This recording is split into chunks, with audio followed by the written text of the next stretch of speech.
ಎಲ್ಲರಿಗೂ ನಮಸ್ಕಾರ. ನಾನು ಕೇಲಿ ಶಿಕ್ಷಣ ಮಹಾವಿದ್ಯಾಲಯ ಅಂಕೋಲಾ ಕಾಲೇಜಿನ BEd ಪ್ರಥಮ ವರ್ಷದ ವಿದ್ಯಾರ್ಥಿನಿ. ಇಂದು ನಾವು 9ನೇ ತರಗತಿಯ ವಿಜಯನಗರ ಸಾಮ್ರಾಜ್ಯದ ಕುರಿತು ತಿಳಿದುಕೊಳ್ಳೋಣ. ಭಾರತದ ಇತಿಹಾಸದಲ್ಲಿ ವಿಜಯನಗರ ಸಾಮ್ರಾಜ್ಯದ ಸ್ಥಾಪನೆ ಒಂದು ಮಹತ್ವದ ಘಟನೆ. ದಕ್ಷಿಣ ಭಾರತದ ರಾಜಮನೆತನಗಳಾಗಿದ್ದ ದೇವಗಿರಿಯ ಯಾದವರು, ವಾರಂಗಲ್ಲಿನ ಕಾಕತೀಯರು, ಮಧುರೆಯ ಪಾಂಡ್ಯರು, ದ್ವಾರಸಮುದ್ರದ ಹೊಯ್ಸಳರು ಮತ್ತು ತಂಜಾವೂರಿನ ಚೋಳರು ಅಲ್ಲಾವುದ್ದೀನ್ ಖಿಲ್ಜಿಯ ಭೀಕರ ದಾಳಿಗೆ ತುತ್ತಾದರು. ಇದರ ಪರಿಣಾಮವಾಗಿ ರಾಜಕೀಯ ಅಭದ್ರತೆ, ಅಸ್ಥಿರತೆ, ಕ್ಷೋಭೆ, ಭಯ ಮತ್ತು ಧಾರ್ಮಿಕ ವಿಪ್ಲವ ಕಾಣಿಸಿಕೊಂಡವು.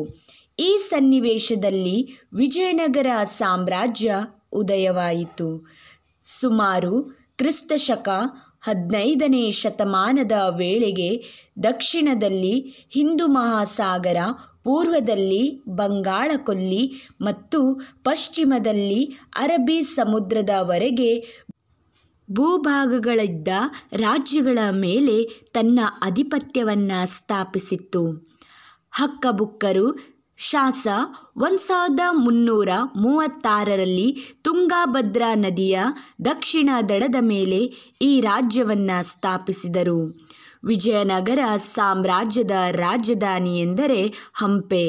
ವಿಜಯನಗರ ಸಾಮ್ರಾಜ್ಯವನ್ನು ಆಳಿದ 4 ರಾಜಮನೆತನಗಳು: 1 ಸಂಗಮ, 2 ಸಾಳುವ, 3 ತುಳುವ, 4 ಅರವೀಡು.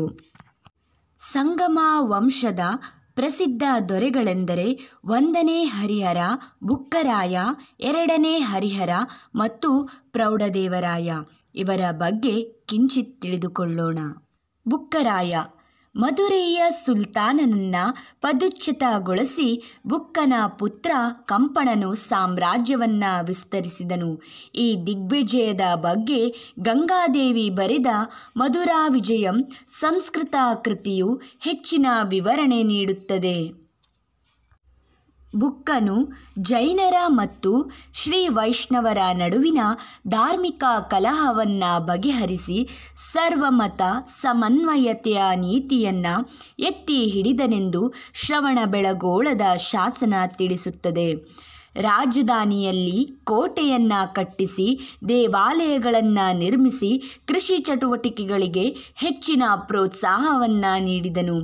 ಚೀನಾ ದೇಶದ ಮಿಂಗ್ ವಂಶದ ಸಾಮ್ರಾಟ ಆ ಸ್ಥಾನಕ್ಕೆ ಬುಕ್ಕರಾಯರನ್ನು ರಾಯಭಾರಿಯನ್ನಾಗಿ ಕಳುಹಿಸಿದನು.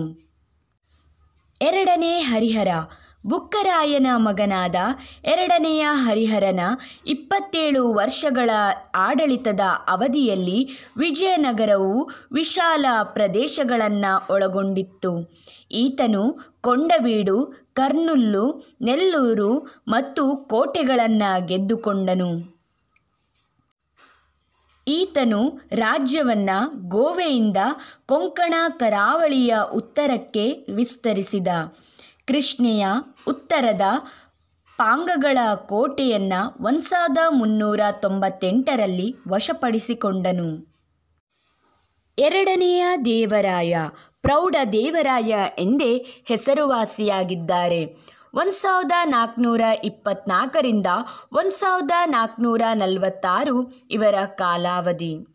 ಇವನಿಗೆ ಪ್ರತಾಪ ರುದ್ರ ಎನ್ನುವ ಮತ್ತೊಂದು ಹೆಸರು ಇತ್ತು.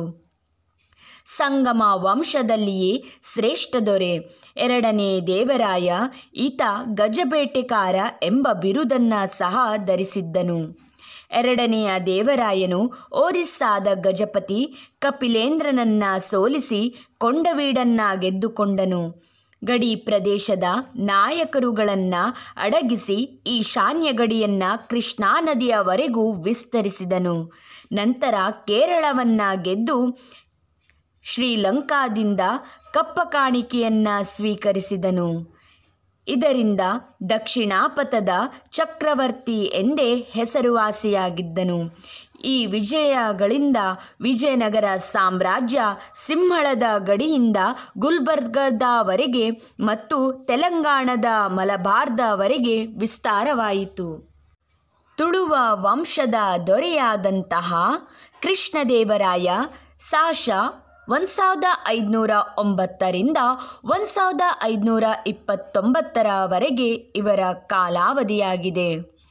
ತುಳುವ ಸಂತತಿಯ ನರಸನಾಯಕನ ಹಾಗೂ ಎರಡನೆಯ ಸತಿ ನಾಗಲಾಂಬಿಕೆಯ ಪುತ್ರನಾದ ಕೃಷ್ಣದೇವರಾಯನು ವಿಜಯನಗರ ಸಾಮ್ರಾಜ್ಯದ ಅರಸರಲ್ಲಿಯೇ ಅತ್ಯಂತ ಶ್ರೇಷ್ಠ ದೊರೆ. ಇವನ ಆಳ್ವಿಕೆಯ ಅವಧಿಯಲ್ಲಿ ವಿಜಯನಗರವು ತನ್ನ ಸಾಧನೆಗಳ ಪರಾಕಾಷ್ಠತೆಯನ್ನು ತಲುಪಿತು. ಜಗದ್ವಿಖ್ಯಾತರಾದ ಅಶೋಕ, ಸಮುದ್ರಗುಪ್ತ, ಹರ್ಷವರ್ಧನರ ಸಾಲಿನಲ್ಲಿ ನಿಲ್ಲುವ ಇವನು 20 ವರ್ಷಗಳ ಕಾಲ ಆಳ್ವಿಕೆ ಮಾಡಿದ. ಹರ್ಷವರ್ಧನರ ಸಾಲಿನಲ್ಲಿ ನಿಲ್ಲುವ ಇವನು 20 ವರ್ಷಗಳ ಕಾಲ ಆಳ್ವಿಕೆ ಮಾಡಿದ. ಕೃಷ್ಣದೇವರಾಯರ ಪಟ್ಟಕ್ಕೆ ಬಂದಾಗ ರಾಜ್ಯದ ಒಳ ಹಾಗೂ ಹೊರಗೆ ಜಟಿಲವಾದ ಸಮಸ್ಯೆಗಳಿದ್ದವು. ಹೊಸ ಜಲಮಾರ್ಗಗಳ ಮೂಲಕ ಆಗಮಿಸಿದ ಐರೋಪ್ಯರು ಇಲ್ಲಿ ನೆಲೆಗಳನ್ನು ಸ್ಥಾಪಿಸಲು ಆರಂಭಿಸಿದರು. ಬಹಮನಿ ರಾಜ್ಯದ 5 ಶಾಹಿ ರಾಜ್ಯಗಳು ಸುಲ್ತಾನರಾಗಿ ಹೊಸ ರೂಪುಗೊಂಡವು. ಕೃಷ್ಣದೇವರಾಯನ ವಿರುದ್ಧ ಕದನಕ್ಕಿಳಿದರು. ಜೊತೆಗೆ ಉಮ್ಮತ್ತೂರು ಮತ್ತು ಒರಿಸ್ಸಾದ ಅರಸರು ವಿಜಯನಗರದ ಮೇಲೆ ಹಗತಿಗಳನ್ನು ಸಾಧಿಸಿದರು. ಕೃಷ್ಣದೇವರಾಯನ ಸೈನಿಕ ಸಾಧನೆಗಳು. ರಾಬರ್ಟ್ ಸುಲೈಯನ್ ಹೇಳುವಂತೆ ಕೃಷ್ಣದೇವರಾಯನು ಅಸಾಮಾನ್ಯ ಪರಾಕ್ರಮಿ, ಚತುರ ಸೇನಾನಿ ಮತ್ತು ರಾಜತಂತ್ರ ನಿಪುಣ. ಇವನು ಎಲ್ಲ ಯುದ್ಧಗಳನ್ನು ಜಯಿಸಿ ದಕ್ಷಿಣದಲ್ಲಿ ವಿಜಯನಗರ ಸಾಮ್ರಾಜ್ಯವನ್ನು ವಿಸ್ತರಿಸಿದನು. ಕೃಷ್ಣದೇವರಾಯನ ಪಟ್ಟಾಭಿಷಕ್ತನಾಗುವ ಹೊತ್ತಿಗೆ ಆಂತರಿಕ ಕಲಹಗಳಿಂದಾಗಿ ವಿಜಯನಗರದ ಕಾನೂನು ಮತ್ತು ಸುವ್ಯವಸ್ಥೆ ಹದಗೆಟ್ಟಿತು. ಶಾಸ 1510ರಿಂದ 1521ರವರೆಗೆ ಆಳ್ವಿಕೆಯು ದೀರ್ಘಕಾಲದ ಮುತ್ತಿಗೆ, ಯುದ್ಧ ಮತ್ತು ವಿಜಯಗಳಿಂದ ತುಂಬಿದೆ.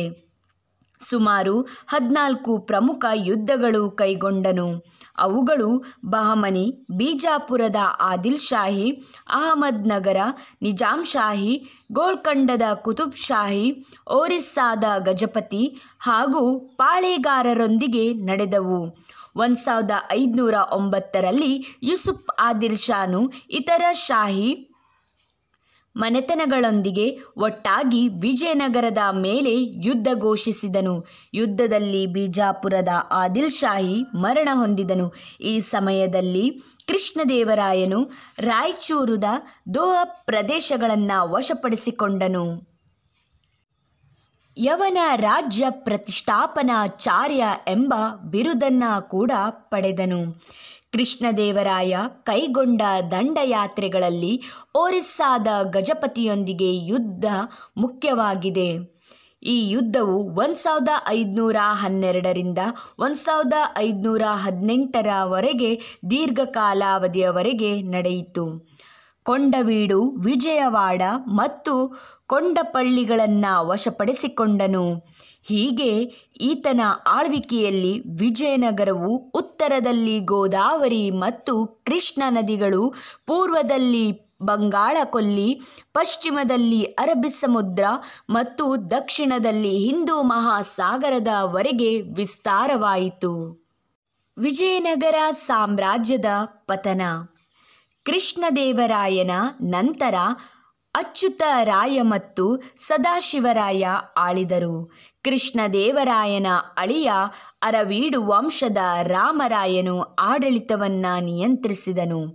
ರಾಮರಾಯನು ತನ್ನ 23 ವರ್ಷಗಳ ಆಳ್ವಿಕೆಯಲ್ಲಿ ಕೈಗೊಂಡ ಯುದ್ಧಗಳು ಸಾಮ್ರಾಜ್ಯದ ಗೌರವವನ್ನು ಹೆಚ್ಚಿಸಿದರು. ಇವು ವಿಜಯನಗರಕ್ಕೆ ಅನೇಕ ಶತ್ರುಗಳನ್ನು ಸೃಷ್ಟಿಸಲು ಕಾರಣವಾಯಿತು. ಶಾಸ 1565ರಲ್ಲಿ 4 ರಾಜ್ಯಗಳ ಒಕ್ಕೂಟ ಸೈನ್ಯ ವಿಜಯನಗರದ ಮೇಲೆ ದಾಳಿ ಮಾಡಿದವು. ಮುಂದೆ ಪೆನಗೊಂಡ, ಚಂದ್ರಗಿರಿ, ಕೊನೆಗೆ ವೆಲ್ಲೂರುಗಳೊಂದಿಗೆ ಅರವೀಡು ವಂಶದ ಆಡಳಿತ ಸಾಶ 1646ರವರೆಗೆ ಮುಂದುವರಿಯಿತು. ಕರ್ನಾಟಕದಲ್ಲಿ ಮೈಸೂರು, ಕೆಳದಿ, ಚಿತ್ರದುರ್ಗ ಮುಂತಾದ ವಿಜಯನಗರದ ಸಾಮಂತರು ಸ್ವತಂತ್ರರಾದರು. ವಿಜಯನಗರದ ಸಾಂಸ್ಕೃತಿಕ ಕೊಡುಗೆಗಳೆಂದರೆ 1. ಆಡಳಿತ, ಸಾಮಾಜಿಕ ವ್ಯವಸ್ಥೆ, ಆರ್ಥಿಕ ವ್ಯವಸ್ಥೆ ಹಾಗೂ ಧಾರ್ಮಿಕ ವ್ಯವಸ್ಥೆ, ಸಾಹಿತ್ಯ, ಕಲೆ ಮತ್ತು ವಾಸ್ತುಶಿಲ್ಪ. ಪ್ರಮುಖ ದೇವಾಲಯಗಳು. ವಿಜಯನಗರದ ಕಲೆಯ ಪ್ರಮುಖ ವೈಶಿಷ್ಟ್ಯತೆಗಳು ಹಾಗೂ ಸಂಗೀತ ಮತ್ತು ನೃತ್ಯ. ಆಡಳಿತ. ವಿಜಯನಗರ ಸಾಮ್ರಾಜ್ಯದ ಆಡಳಿತವು ಪಾರಂಪರಿಕವಾಗಿ ಮುಂದುವರಿಯಿತು. ಹಾಗೆ ವಿಜಯನಗರದ ಸಮರ್ಥವಾದ ಸೈನ್ಯವನ್ನು ಹೊಂದಿತು. ಕಾಯಂ ತಂಡ, ಸಾಮಂತರ ಸೈನ್ಯ ಮತ್ತು ಸುಸಭ್ಯ ಸೇನಾ ಎಂಬ 3 ಹಂತಗಳಿಂದ ಕೂಡಿತ್ತು. ಕಾಲ್ದಳ, ಅಶ್ವದಳ, ಗಜದಳ, ಪಿರಂಗಿಗಳು ಸೈನ್ಯದ ಪ್ರಮುಖ ಭಾಗಗಳಾಗಿದ್ದವು. ಸಾಮಾಜಿಕ ವ್ಯವಸ್ಥೆ.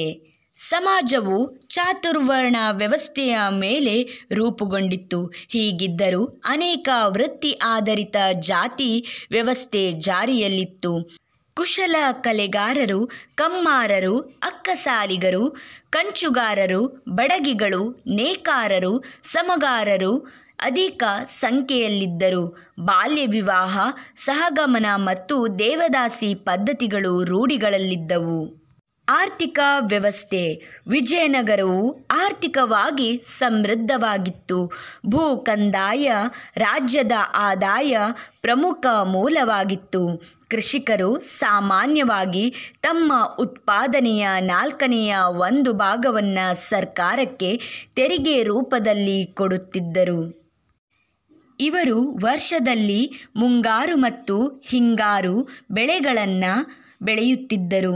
ಜೋಳ, ರಾಗಿ, ಭತ್ತ, ಸಜ್ಜೆ, ಗೋಧಿ, ಅವರೆ, ಹೆಸರು, ಉದ್ದು, ತೊಗರಿ, ಎಳ್ಳು, ಶೇಂಗಾ, ಹತ್ತಿ, ಕಬ್ಬು, ತೆಂಗು ಮುಖ್ಯ ಬೆಳೆಗಳಾಗಿದ್ದವು. ಧಾರ್ಮಿಕ ವ್ಯವಸ್ಥೆ. ವಿಜಯನಗರವು ಎಲ್ಲ ಮತಗಳಿಗೂ ಪ್ರೋತ್ಸಾಹ ನೀಡಿ ಕೀರ್ತಿಗೆ ಪಾತ್ರವಾಗಿದೆ.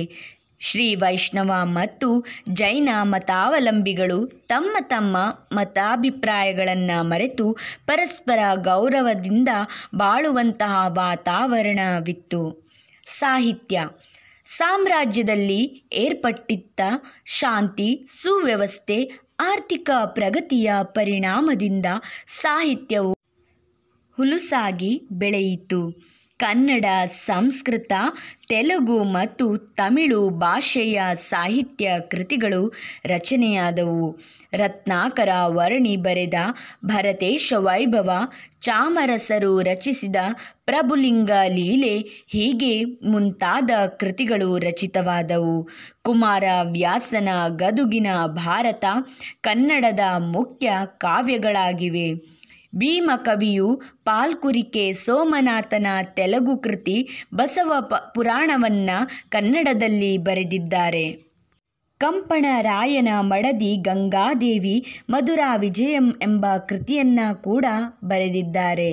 ಹಾಗೆ ಕಲೆ ಮತ್ತು ವಾಸ್ತುಶಿಲ್ಪ. ವಿಜಯನಗರದ ಅರಸರು ಕಲೆ ಮತ್ತು ವಾಸ್ತುಶಿಲ್ಪಕ್ಕೆ ಪ್ರಮುಖವಾದಂತಹ ಸ್ಥಾನಮಾನವನ್ನು ನೀಡಿದ್ದಾರೆ. ದೇವಾಲಯಗಳು, ಕಟ್ಟಡಗಳು, ಅರಮನೆ, ಕೋಟೆ, ಗೋಪುರ, ಮಹಾಮಂಟಪ, ಸಾರ್ವಜನಿಕ ಕಟ್ಟಡಗಳು, ಕೆರೆ ಕಟ್ಟೆ, ಕಾಲುವೆ, ಅಣೆಕಟ್ಟೆ ಮುಂತಾದವನ್ನು ನಿರ್ಮಾಣ ಮಾಡಿದ್ದಾರೆ. ಪ್ರಮುಖ ದೇವಾಲಯಗಳು. ಇವರ ಕಾಲದಲ್ಲಿ ಹಂಪೆ, ಶೃಂಗೇರಿ, ತಿರುಪತಿ, ಕಂಚಿ, ಲೇಪಾಕ್ಷಿ, ಕಾರ್ಕಳ, ಮೂಡಬಿದ್ರೆ, ಭಟ್ಕಳ, ಚಿದಂಬರಂ, ಕಾಳಹಸ್ತಿ ಹೀಗೆ ಮುಂತಾದ ದೇವಾಲಯಗಳನ್ನು ನಾವು ಕಾಣಬಹುದಾಗಿದೆ. ವಿಜಯನಗರ ಸಾಮ್ರಾಜ್ಯದ ಅಂತ್ಯ. ವಿಜಯನಗರ ಚರಿತ್ರೆಯಲ್ಲಿ ಶಾಸ 1565ರಲ್ಲಿ ನಡೆದ ರಕ್ಕಸತ ತಂಗಡಿ ಯುದ್ಧವು ಅತ್ಯಂತ ನಿರ್ಣಾಯಕ ಯುದ್ಧಗಳಲ್ಲಿ ಒಂದಾಗಿದೆ. ಹಾಗೆ ಇದು ವಿಸ್ತಾರವಾಗಿದ್ದ ಸಾಮ್ರಾಜ್ಯವನ್ನು ಮೂಲೆಗುಂಪು ಮಾಡಿದ ದಕ್ಷಿಣ ಭಾರತದ ರಾಜಕೀಯ ಚಿತ್ರಣವನ್ನೇ ಬದಲಾಯಿಸಿತು. ಕೃಷ್ಣದೇವರಾಯನ ನಿಧನದ ನಂತರ ಈ ಸಾಮ್ರಾಜ್ಯವು ಅವನತಿಯನ್ನು ಹೊಂದಿತು ಎಂದು ತಿಳಿಯಲು ಸಾಧ್ಯವಾಗಿದೆ. ಧನ್ಯವಾದಗಳು.